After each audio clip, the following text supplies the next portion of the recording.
qisadan cajiibka ah ee soo socota waxaa inooga sheekeynaya wiilkan dhalinyarada ah ee ku mashquulsan siduu noloshiisa u qurxin lahaa. Magaciisa waa Axmed, waana 17 sano jir. Qoyskiisu wuxuu ka kooban yahay 3 qofood: isaga, hooyadii, iyo walaalkii ka weyn oo lagu magacaabo Diin.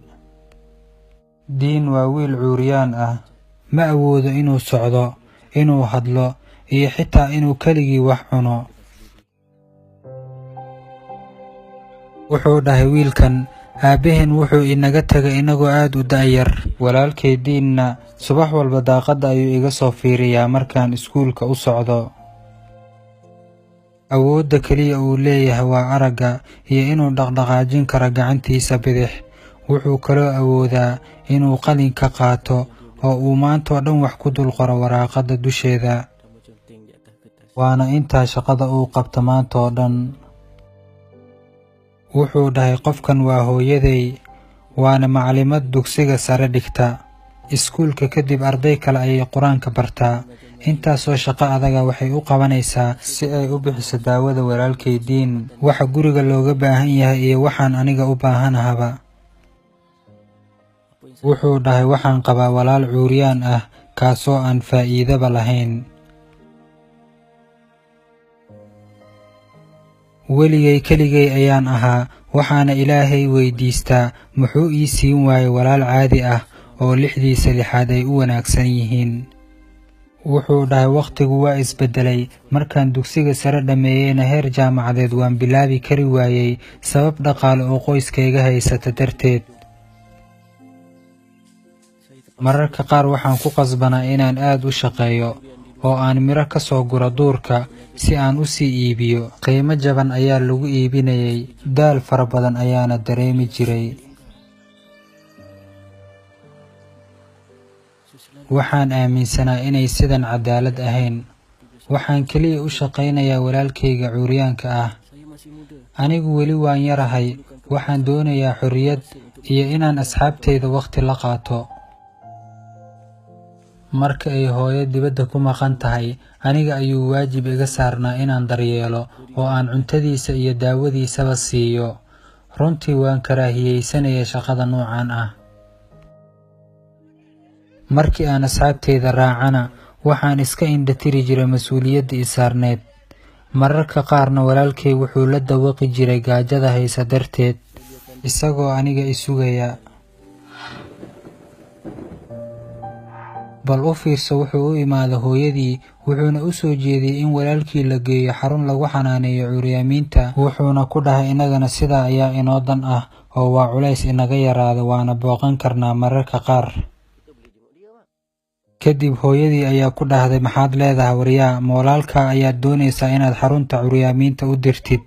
Sideed ugu dhiiratay hadalkaas camal? Waa walaalkaa kugu dhiig ah, ma ka fikirtay weli hadduu xanuunsado yaa xanaaneyn doona?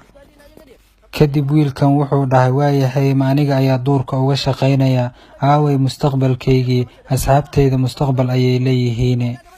Kadib hooyadii waxay ku dhahday, xaasid ayaad tahay, walaalka iyo anigaba sidan ma dalban ee Ilaahay ayaa u qadaray.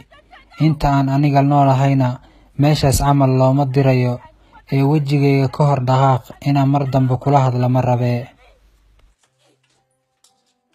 Waa maalinkii koowaad ee Ciidul Fidriga. Wuxuu wiilkan leeyahay, hooyaday markay ina siinaysa xaqul ciidka ma dareemaynin qanacsanaan.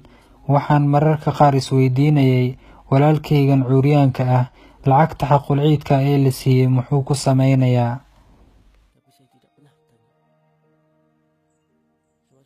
Waxaan doonayay inaan guriga ka tago, walaalkayna banaanka ayuu fadhiyay, balse si kadis ayuu gacantayda ku dhagay. Si tartiib tartiib ayuu jaabka gacanta u geliyay, wax ayuuna jaabkiisa ka soo bixiyay. Waa warqad iyo bac duuban oo ay wax ku dhex jiraan. Waxaan bilaabay inaan kala furo bacda, waxaana ka dhex helay lacag uu aruurinayay in muddo ah. Runtii doqon ayaan ahaa. Kadib warqadii ayaan si tartiib tartiib ah u kala furay.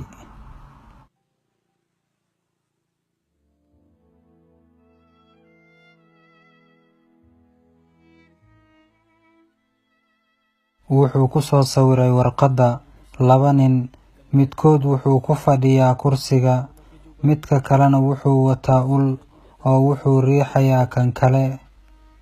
Runtii waan awoodi waayay inaan hadlo, waxaana ii caddaatay inuu aniga iyo isaga ka wada sawirkan. Waan awoodi waayay inaan walaalkay fiiriyo, markii ugu horreysayna si kalgacayl leh ayaan gacantiisa u qabsaday.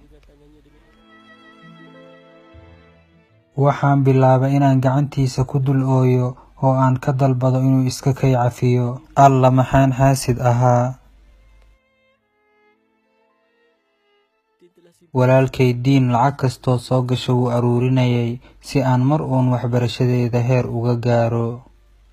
Wuxuuna ka fikirayay mustaqbalka walaalkiisa yar. Waxaan ka aaminsanaan jiray inuu yahay qof xun. Alla maxaan qof raqiis ah ahaa. Dhowr jeer oo hore ayaan gaajo ku dilay. Waxaan isku haystay inaan ahaa qofka keliya ee niyad jabsan, balse isagana jaceylkayga iyo daryeelkayga ayuu la dhibaataysnaa.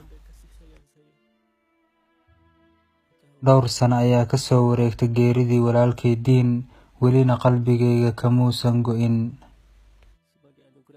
Hadda ayaana xaqiiqsaday inuu qoysku yahay nimcada ugu ballaaran ee nolosha. Waa walaalkiin Axmed oo idin leh, ha ku nicin walaalkaaga dhibaato uu Ilaahay u qadaray. Like saar page-ka, siina share garay muuqaalkan.